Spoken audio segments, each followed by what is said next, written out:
The halls of Ridgewood Academy gleamed under the soft morning light, the walls lined with portraits of past headmasters, each one a reminder of the school's long-standing history of exclusivity and prestige. At the heart of this institution sat Principal Henry Carter, a man who had dedicated over 20 years to enforcing tradition and discipline. He carried himself with a sense of absolute authority, his graying hair neatly combed, his suits always crisp. To outsiders, Ridgewood Academy was a dream school, a place where the sons and daughters of the wealthy and powerful received an elite education. Families paid astronomical tuition fees to secure a future for their children, believing the academy to be the ultimate stepping stone to Ivy League universities and generational success. But inside the walls, behind closed doors, the reality was different. Principal Carter was not just strict, he was selective. His rules did not apply equally to everyone. Some students were given free passes, their mistakes overlooked, their behavior excused. Others, especially those who didn't fit his ideal image of a Ridgewood student, were treated differently, unfairly, and Marcus Williams was one of them. Marcus Williams was everything Ridgewood Academy claimed to represent: intelligent, hardworking, and respectful. A straight-A student with a passion for science and technology, he was known among his teachers as one of the brightest minds in his grade. He never caused trouble, never missed a deadline, and always carried himself with quiet confidence. Yet to Principal Carter, Marcus was an outsider. The moment Marcus stepped onto Ridgewood's campus, Carter had seen him as someone who didn't belong. The boy's last name wasn't one from the wealthy circles the principal was used to catering to. His presence in the school, despite his academic merit, felt like an intrusion to Carter. He began finding ways to make Marcus's life difficult. Whenever Marcus raised his hand in class, Carter would conveniently pass him over. When group projects were assigned, Marcus found himself paired with students who wouldn't contribute, leaving him to do all the work. And whenever he walked the halls, he could feel the principal's eyes on him, waiting, searching for an excuse. At first, the mistreatment was subtle. Marcus would be called out for talking in class, even when he wasn't. He would receive detentions for dress code violations, despite wearing the same uniform as everyone else. Other students broke the rules and got warnings, but Marcus? He got punishment. Teachers noticed, students noticed, but no one spoke up. Then came the final straw. It was just another school day. The lunchroom buzzed with noise. Students gathered in their usual groups. Marcus sat with his friends, laughing over a joke someone had told. Then, a loud crash. A tray of food spilled to the ground. A younger student, a freshman, looked terrified. His hands trembled, and his face burned with embarrassment. I didn't mean to," the boy stammered, looking at the mess on the floor. Marcus, always quick to help, knelt down to pick up the fallen tray. At that exact moment, Principal Carter entered the cafeteria. His sharp gaze scanned the scene and landed on Marcus. The boy standing next to him quickly spoke up. "It was Williams, my office. Now." The freshman fell silent, his eyes wide with guilt. But Marcus knew there was no point in arguing. Marcus sat across from Principal Carter in the dimly lit office. The principal leaned back in his chair, staring at him with an expression that was already decided. "You've been nothing but trouble since the day you got here," Carter said coldly. Marcus frowned. "Sir, I didn't—" Carter held up a hand to silence him. "I don't want to hear it. I've given you too many chances." Marcus's heart pounded. Too many chances? He had done nothing wrong. "This school has a standard to uphold," Carter continued, eyes narrowing. "And frankly, you don't meet it." Marcus's hands balled into fists. This wasn't about discipline. It never was. The principal picked up a stamped letter from his desk. "Effective immediately, you are expelled from Ridgewood Academy." Silence filled the room. Marcus felt his stomach drop. He stood slowly, his voice even. "But I didn't do anything wrong." Carter smirked. "You don't belong here," he said simply. The words cut deeper than anything else. Marcus clenched his jaw, holding back the anger rising in his chest. There was no point in fighting. He turned and walked out of the office, humiliated, isolated, angry. But what Principal Carter didn't know was that Marcus Williams wasn't just any student, and the man who would be walking through the school doors the next morning was the one who owned Ridgewood Academy. Principal Henry Carter leaned back in his leather chair, feeling an immense sense of satisfaction. He had won. For years, Ridgewood Academy had operated under his leadership, and in his mind, it was his responsibility to preserve its standards. Expelling Marcus Williams was just another necessary decision.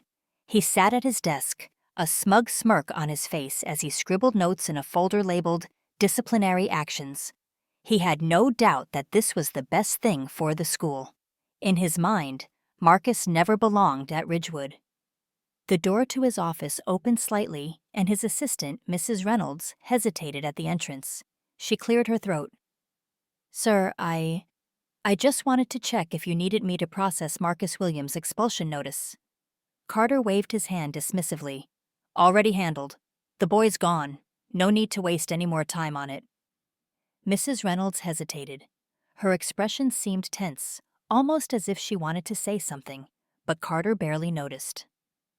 Later that afternoon, Carter walked through the halls with a self-satisfied air. He greeted a few wealthy parents who were visiting the school, reassuring them that Ridgewood Academy remained exclusive, well-disciplined, and elite. At the teacher's lounge, he leaned against the doorway, speaking loud enough for the staff to hear. "I had to make a tough call today," he said, shaking his head with fake regret. "Some students just don't belong in this school. It's about maintaining standards." The room was silent. Teachers exchanged glances, but no one spoke. Carter didn't notice the tension. He thought of himself as a respected leader, someone whose decisions weren't to be questioned. Students whispered about Marcus's unfair expulsion in the hallways. Some were shocked, some were angry, but no one dared to say anything out loud. Why? Because Principal Carter was untouchable. At least, that's what he thought. Carter arrived the next morning feeling on top of the world. But something was different. The energy in the school felt off. Whispers filled the halls. Teachers and students stood near the entrance, murmuring amongst themselves. Some students even had their phones out, pointing toward the school gates. Carter frowned, making his way toward the front office. "What's going on?" he muttered. And that's when he saw it. A sleek black luxury car had just pulled up in front of Ridgewood Academy. The doors opened and a tall, commanding man stepped out. Dressed in a tailored suit, Jonathan Williams carried an air of authority that instantly turned heads. The crowd near the entrance fell silent. Jonathan's presence was impossible to ignore, and he was heading straight for Principal Carter. The moment Jonathan Williams entered the building, the entire school seemed to hold its breath. His footsteps echoed against the pristine floors as he walked with calm, unwavering confidence.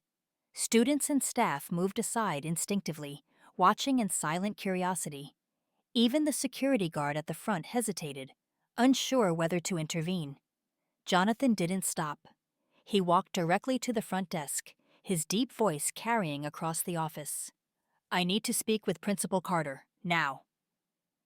The secretary, Mrs. Reynolds, looked nervous. She adjusted her glasses, her hands shaking slightly as she reached for the intercom. Of course, sir. I'll let him know you're here."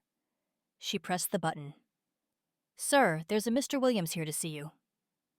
Carter's voice came through the speaker, sounding unimpressed. "Ah, the father. Send him in." Mrs. Reynolds swallowed hard and motioned toward the principal's office. Jonathan nodded once and pushed the door open without hesitation. Carter didn't bother standing when Jonathan entered.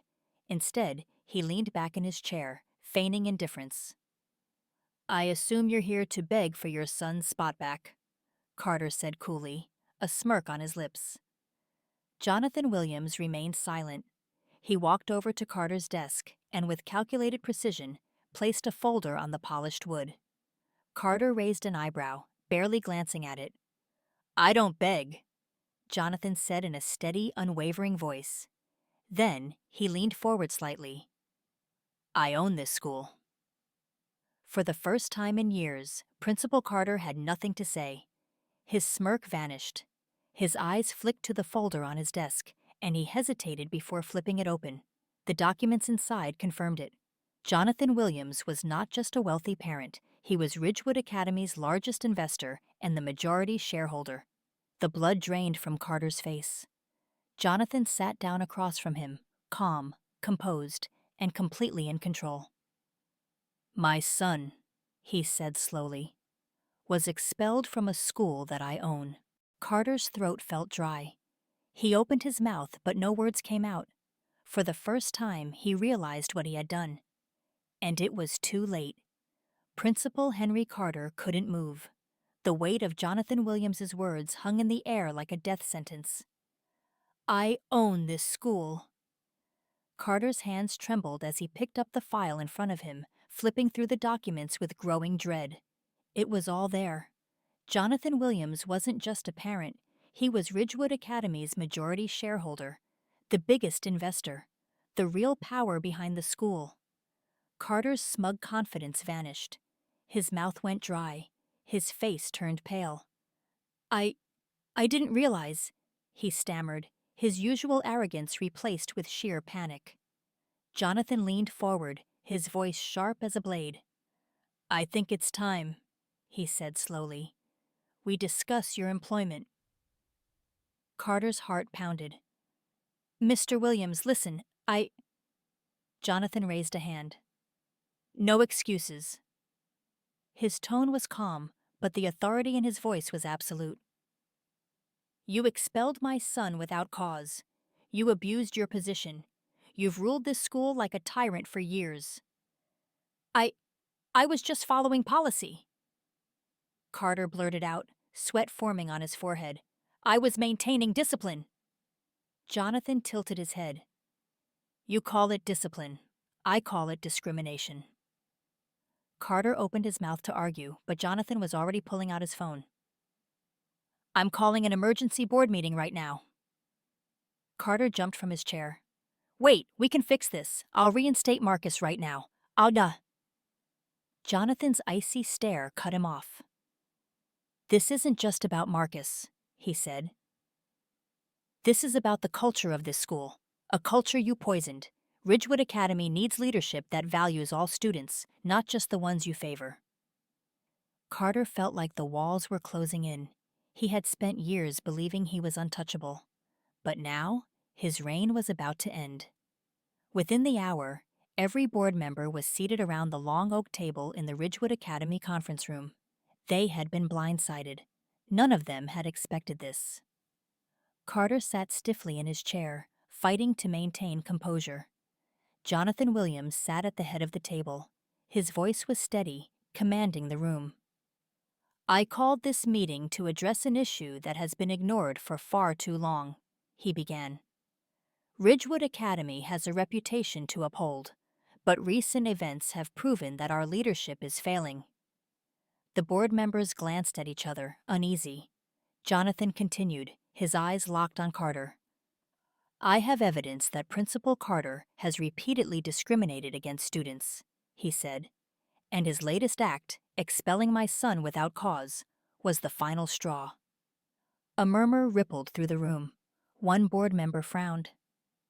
"Principal Carter, is this true?" Carter swallowed hard. I was simply enforcing school policy," he mumbled. "It had nothing to do with—" Jonathan cut him off. "This isn't an isolated incident," he said, sliding a stack of complaints and testimonies across the table. The board members flipped through them, their expressions growing grim. One sighed. "We've received reports for years, but we ignored them." Another nodded. This makes the school look bad. We can't afford a scandal." Jonathan leaned back. "Which is why I propose an immediate vote," he said. The room went silent. I move that we terminate Principal Carter's contract, effective immediately. Carter's stomach dropped. No, no, you can't. All in favor? Jonathan said, raising his hand. One by one, every single board member raised theirs. Carter felt like he was sinking. Jonathan's voice was calm, final. You're fired. The doors swung open, and 2 security guards stepped inside. Carter shot up from his chair, desperate now. Wait, please! We can talk about this. I'll change. Jonathan stood, smoothing his suit. You had your chance. Security stepped forward. Sir, you need to leave. Carter stumbled back, his breath shallow. This was his school, his authority, his power. And now, it was all gone. Security escorted him through the hallways as students and staff stared in shock. Whispers followed him as he took his final walk through Ridgewood Academy. The man who once ruled the school like a dictator was now nothing. The next morning, the air in Ridgewood Academy felt different, lighter, hopeful. For the first time in years, students and teachers walked the halls without fear. The first announcement over the intercom was clear and direct. Effective immediately, Marcus Williams has been reinstated. Marcus walked through the doors of Ridgewood Academy with his head held high. As he made his way to his first class, students greeted him with smiles, nods of respect. Justice had been served. Within a week, Jonathan hired a new principal, someone with a reputation for fairness and equal opportunity. Under new leadership, policies changed. Students were judged by their character and ability, not their background. For the first time in decades, Ridgewood Academy thrived. Investors returned. Enrollment increased. The school's reputation soared. And as for Henry Carter, he disappeared into obscurity, his name reduced to a cautionary tale. The man who had once controlled everything now had nothing. Meanwhile, Jonathan and Marcus proved that power doesn't come from a position. It comes from doing what's right,